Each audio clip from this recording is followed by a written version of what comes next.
Hello there, Aquarius. Welcome to your reading. I've got some really interesting images that came through. So bear with me.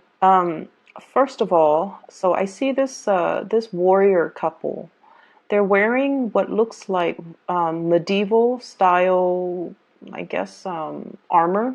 So one is a woman, the other one is a man. So I don't know if they're romantically involved, but they're kind of standing next to each other. The man, he has like a broadsword, one of those big swords that you have to hold with two hands, and the woman, she's got a smaller sword, and the other hand has like a shield, and they're surrounded by people that wants to, I guess, kill them. And then, there are two of them. Their backs are to each other. They're like trying to protect each other, but also fight off the people that have encircled them. So I see like 8 or 9 people circling around them. And so it flashes to this tunnel of light. So I guess like they must have perished. And then I see the same two people, the man and the woman, but the woman is wearing in modern day clothes. She's wearing what looks like a business suit, and she looks like she could be a secretary or a paralegal. There's a lot of documents and files on her desk. And then she's sitting down at her desk, and the man is standing up, and he's wearing a suit. And he seems to be like her boss or something like that. And he's telling her, he's giving her details about a very, very important case, and then she's taking notes.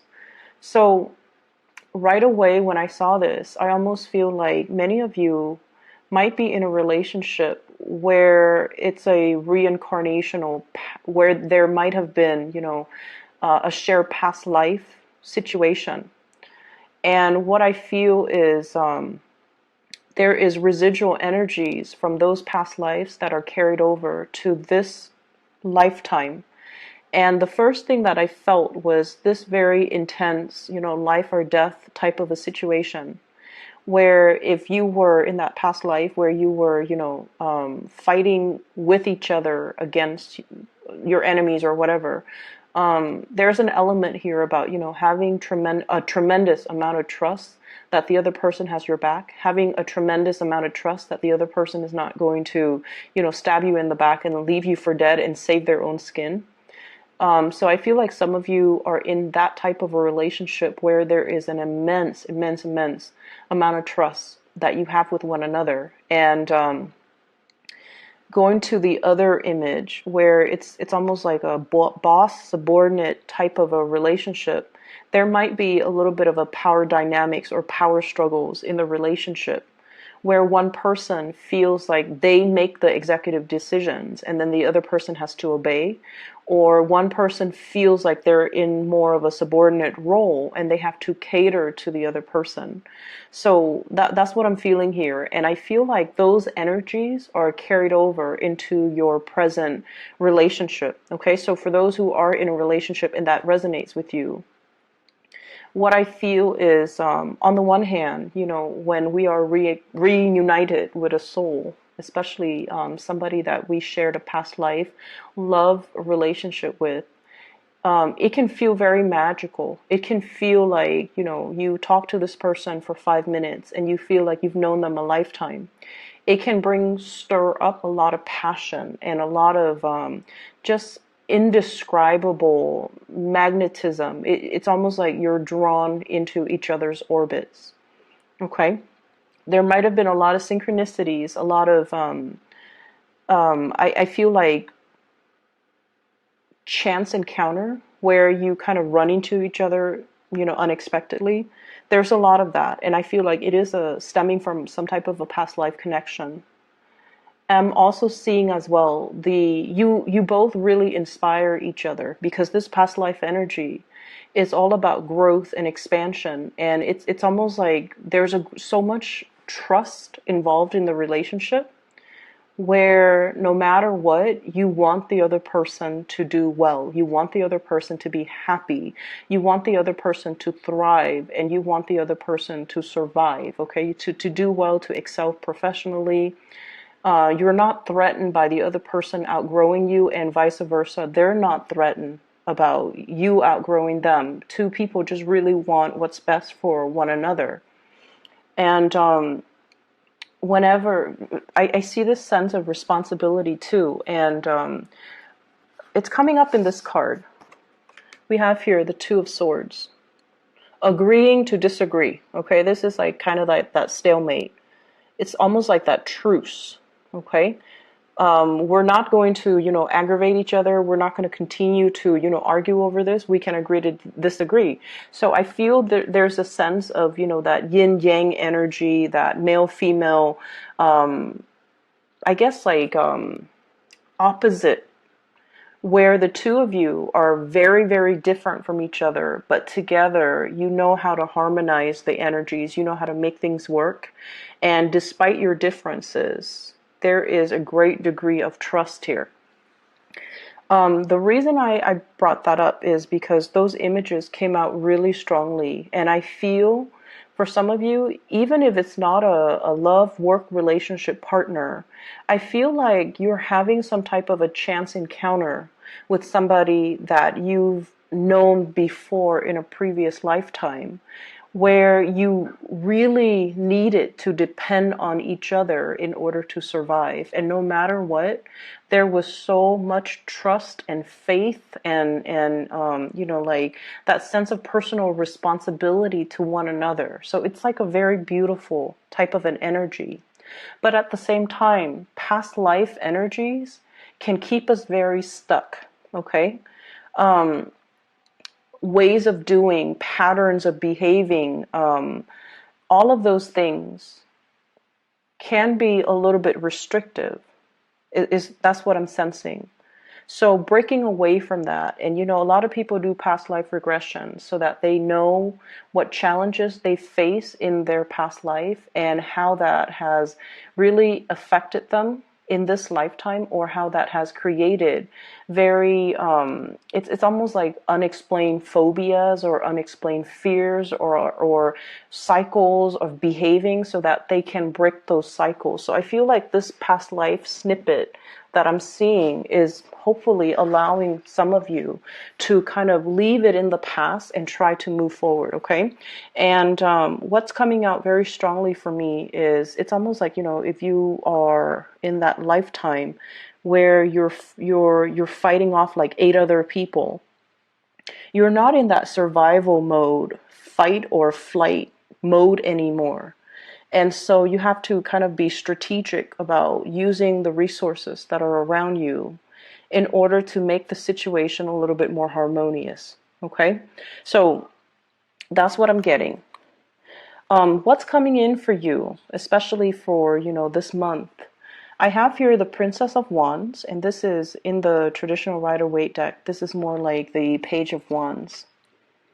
New passion, new energies, new drive and ambition, wanting to soar for the sun, wanting to show yourself as somebody who's capable and competent and, able to get work done. So I see you coming into this month very enthusiastic to get a lot of work done, to kind of show yourself, show your skills, and to, feel it's almost like embracing things, embracing new opportunities, not shying away from a challenge, wanting to take on even more responsibility so that you can learn, so that you can grow, so that you can expand.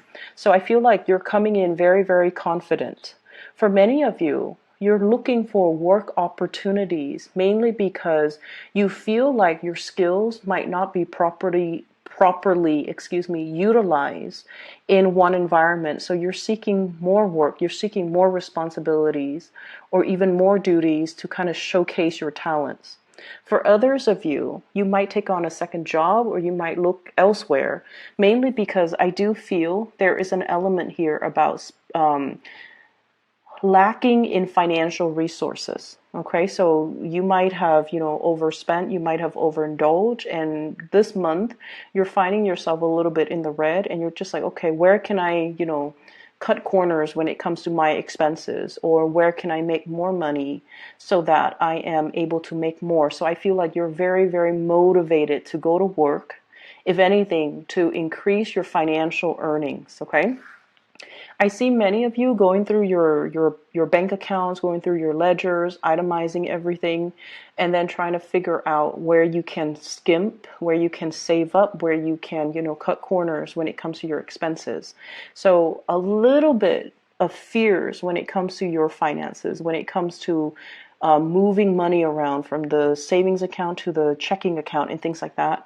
I see a lot of that coming in for this month, and I see you itemizing to figure out, if, for example, if you're contemplating a move, how much is that going to cost? How much is it going to cost for a new house, a new apartment, and especially to renovate or even to arrange, I'm seeing, and also like buy new furniture. So I feel like you're itemizing everything. You're putting things up for sale. You're cleaning and decluttering your environment.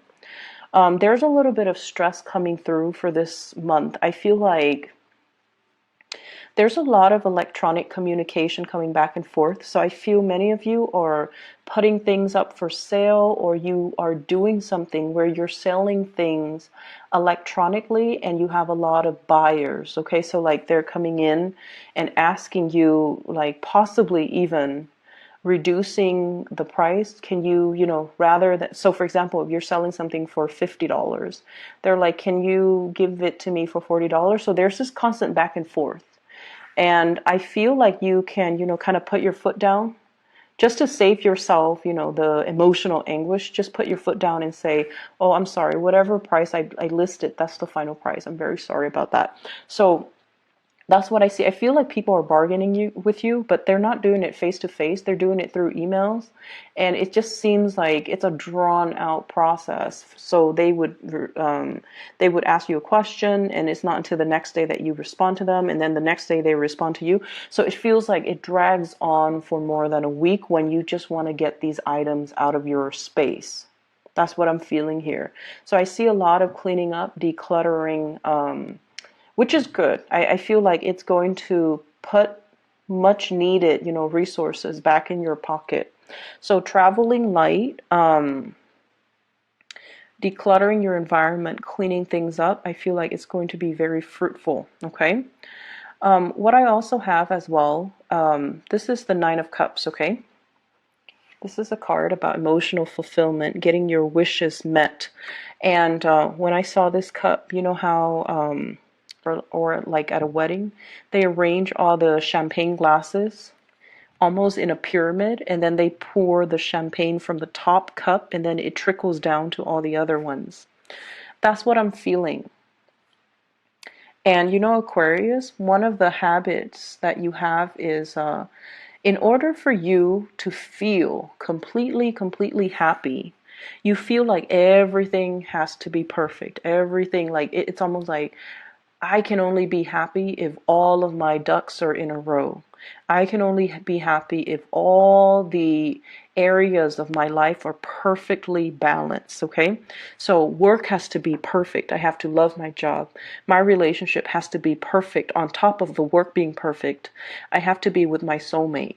And then on top of work and my love life being perfect, I have to have like, groups of friends or, group associations that are really emotionally fulfilling. And then on top of that, family situation has to be perfect. So everything in your life you feel like has to be at its best in order for you to say, I'm happy. And I feel like there's a little bit of a fallacy when we look at things in that way. It makes us too perfectionistic. It it's almost like putting a lot of unnecessary pressure on yourself to make sure that everything in your life is stable and perfect and just, everything is in its place, rather than really enjoying the imperfections, and rather than just enjoying the moments of happiness as they come in. So I see almost this obsessive need from your end, not only to control things. Four of Pentacles is the Miser card, but also you're trying so hard to exact perfection in all areas of your life, and you're not giving yourself a break. You're trying so hard to be everything to everybody, and you're not giving yourself the time to just be you. You're measuring, I guess, like your ideals of happiness as being, this total state of completion where everything is neat and orderly and perfect. And you're putting a lot of unnecessary pressure on yourself. I feel like many of you have become aware of this, and you're shifting to a place where you are more welcoming when it comes to, the organized chaos. Like you're welcoming it, and you're okay with that. And so what I feel in terms of this spread overall, when it comes to your advice, is this is a square, right? It is very, very stable. But at the same time, it's a little bit rigid. It's a little bit uninspiring. So they're trying to shift you away from this and to allow this change to happen in your life. A change that is a little bit more open-ended. Change that is also a little bit more like organic. Okay? So not seeing things as this four corners and everything has to have a place, and it's building things up like one by one, and needing to itemize everything. They're telling you to kind of allow the process to organically unfold and to work from a space where you're, I want to say, allowing the universe, I guess, to take over. What I really like about this card, and this symbol of Jupiter. Jupiter is the planet of luck and expansion, okay? And so you're being helped along the way, and it's to kind of allow you to take a step back, not try to control everything, and just let things unfold in a timely manner, okay? In a timely manner that is divinely guided, okay? So aside from that, the other thing that I'm picking up here is let's talk about the relationship partner or whoever it is that is heavily on your mind that you are thinking about. We have here the Eight of Wands. This is a very non-traditional deck, okay? And what I feel is, for some of you, the Eight of Wands is, the fast, swift communication. In this deck, the energy is a little bit different. You're dealing with somebody who communication between you and this person can be a little bit contentious and can be a little bit jarring. Going to back to what I mentioned before about, the situation where the two of you might not really see eye to eye on many, many things. The two of you as well, and I do see as well, a lot of people in same-sex relationships in this spread as well.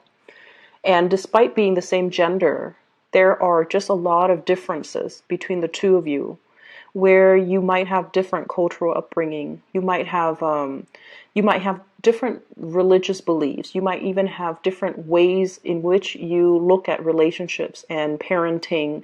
And, one person might want children, the other person might not. One person is a homebody, the other person is very adventurous. So I see this opposition between you and the other person. But for whatever reason, the two of you have very similar values, okay? And that's what's weird about it, because let's say a value of yours, Aquarius, is, let's just say, for many of you at least, okay?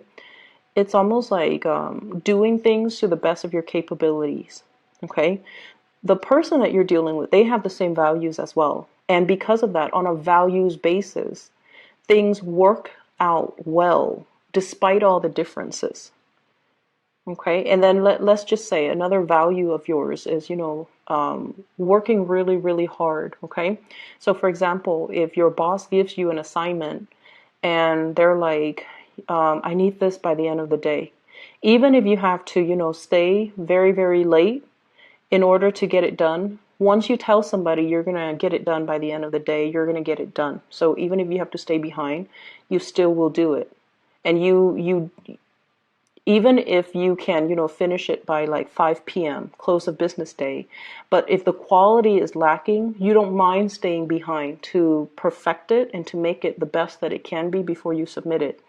And I feel like your partner has the same type of mentality. And when two people have the same types of values, it basically means that despite all the differences, despite all the ideological, clashes, despite the religious differences, despite the cultural differences, things can still work because you have the same values. And that's what I'm seeing here. I see for some of you, your happiness, and this is something you're very afraid of. I see for some of you, you feel like your happiness has to come at somebody else's expense. And I don't know why that is, okay? So it could be you want your partner to chip in and do a lot more than they're doing. But at the same time, you feel guilty about asking. It's almost like some of you are, once again, running yourself ragged, trying to be so perfect, trying to keep the house afloat, trying to keep your professional life moving, and trying to, keep the kids clean and fed and clothed and, put to bed. And then trying to balance out, making the time to see all of your friends. You're running yourself ragged, trying to keep everything afloat. And you want your partner to chip in, but you also understand that your partner as well, because of this values, your partners are also like you. They're trying to get things sorted out and moving along in their life. And you feel like, I really need you to step in and help me. But is it selfish for me to ask this of my partner? Of course, it's not selfish for you to ask, but you feel that way. And so your happiness does not have to come at anybody's expense. I feel like that is a mentality or a false paradigm that you're taking on because you're so self-sufficient most of the time that you feel it shows weakness or it shows a lack of being able to be on top of things when you have to ask somebody for help. Okay, and I feel like it is within your right and it is something that you deserve. You have to be able to be open and honest with your partner. So it's okay to ask for help. And then this image about your happiness is coming at somebody else's expense. So I have here 9 of Swords and then 9 of Cups, trading one for the other. Some of you might be in a relationship with somebody who is already in another relationship. And if they were to leave that person in order to be with you, because like I said, there's some type of a past life energy here. It is really, really strong. So they're feeling this draw or this really magnetic, almost like electrifying lightning bolts. Okay, electrifying pull towards you. And you feel like my happiness is coming at somebody else's expense. They have to leave somebody in order to be with you. And there's a lot of guilt about that because with the Aquarius person, you don't want things to happen at anybody else's expense.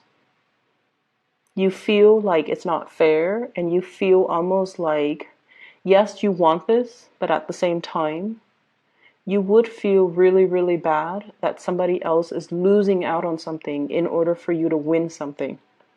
That's what it feels like to me. So I see this inner conflict within you about not accepting something that you really, really, really want because it's coming at the expense of somebody else. Okay? The person that you're dealing with, I have here the Moon.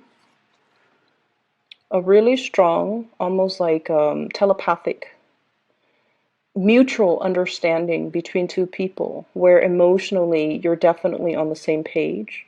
This is a really balanced card when it comes to the imagery in this deck. It's almost like long distance, and despite the distance, the two of you are still very, very much spiritually connected. Okay, and once again, this is a very, very strong past life type of a connection that I'm seeing here, where there's a big sense of responsibility, not wanting to hurt one another, not wanting, it's like a mutual understanding where we have each other. And then I also feel like the communication might oftentimes be a little bit um, kinetic. It seems very ADD to me. It's like you can talk about every topic under the sun. And then within like a 5-minute conversation, things start here and they veer off to a very, very different direction. So it's like you can talk about family, you can talk about work, you can talk about, your car, you can talk about your pets, and then you can like veer off on really, really tangential topics.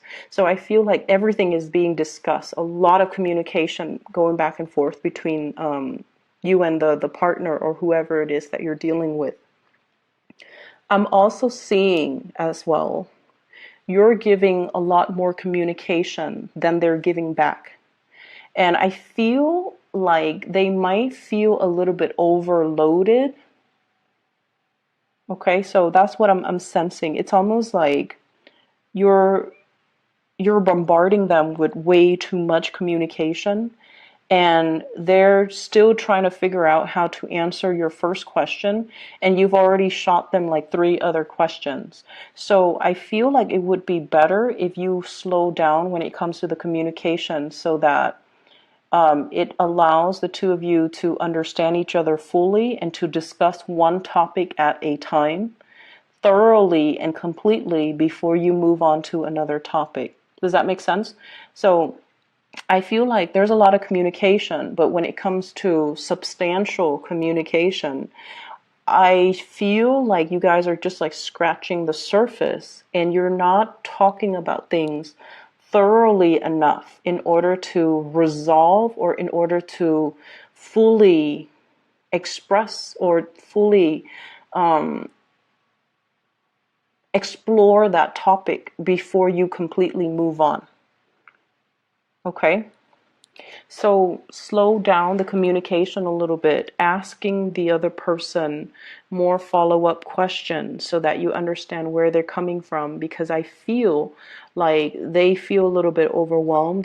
They're like still trying to figure out the first part, and you're already, 3, 4, 5 steps ahead of them. And I feel like they feel a little bit overwhelmed. Okay? Your partner is going through some major transformative changes in their love life as well.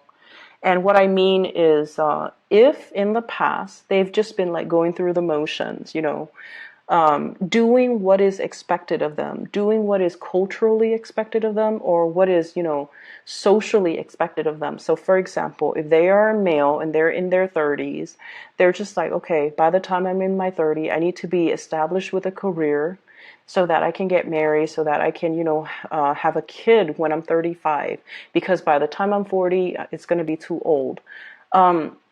That's what I feel is going through your partner's head. This is somebody who's very stable, who's very reliable. And I feel like they're very strong as well. They seem like very well-rounded, and they feel like they're very family-oriented. I'm seeing this rainbow here, and it's almost like that completion.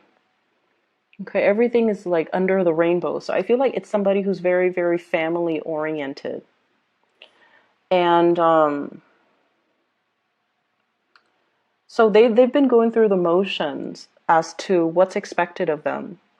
And I feel like it's not until the past 2 years where they kind of stopped themselves and to look at, am I doing this because it's making me happy, or am I doing this because it's expected of me? So I feel like they're going through some major transformations when it comes to being able to clearly identify what brings them emotional happiness versus what brings them stability, or versus what they're doing that is, appeasing everybody, but that's not really making them happy. I also feel as well, they're starting to understand you a little bit more. So this could be, your significant other, your spouse, or even the person that you are interacting with. They're starting to understand you a lot more. They're starting to understand your way of thinking. They're starting to understand that when they're dealing with you, what they see is pretty much what they got. Because I feel with this moon, where they have been very confused about you in the past, because they kept reading between the lines. They didn't take you at face value. And so now it's like they stop reading between the lines. They just take everything that you say at face value. And I feel like they're starting to get it. They're starting to have like a much better understanding of you. And they're starting to feel as if, I don't have to fear this person. So if in the past, their guard has been up about you, if they've been blocking you or guarding, like, putting up their walls or just doing whatever it is that to kind of defend themselves against you for whatever reason. Maybe they're overwhelmed, or maybe they're afraid of the connection as well. Maybe they're afraid of the responsibilities in the relationship. They're putting their guard down. They're starting to understand you. They're starting to think like you, and they're starting to also I feel like, you're bringing in awareness, or you're bringing a lot of ideas or ways of doing that they are welcoming. So I see them kind of absorbing your energy a little bit, which I feel is really good, because once they start doing that, Aquarius people are really hard to understand, but I feel like you have a partner or somebody here that is starting to really understand you, and they're kind of absorbing your energy, and that will allow them to understand you a lot more. Okay? So that's what I'm feeling here. There's going to be a lot of communication. There are a lot of changes that are happening in their lives. And then I also feel like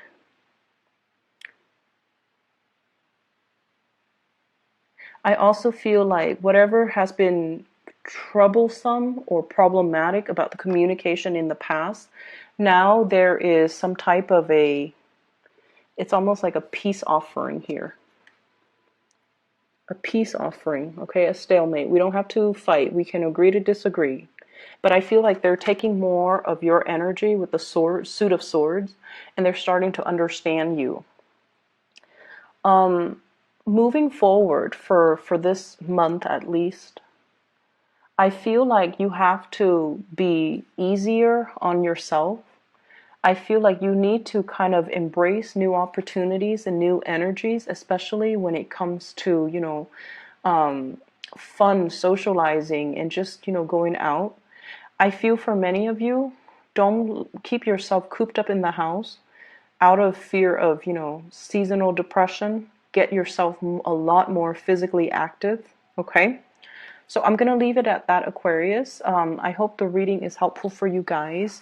I do wish you the best, okay? Take care. Oh, and one last thing. I am no longer giving private readings. So for those of you who are still emailing me, I guess you might not have heard the announcement last month, but I'm no longer doing private readings. So if you are interested in a private reading, I've put down a link in the description box for a psychic. Her name is Bridget. She is phenomenal. I highly recommend her. If you haven't already, please book an appointment with her. She is amazing. And I've used her services in the past, and I highly recommend her. So if you would do that, click on the description box click on the link in the description box, excuse me, and her scheduling website is right there. Okay, I'll talk to you soon.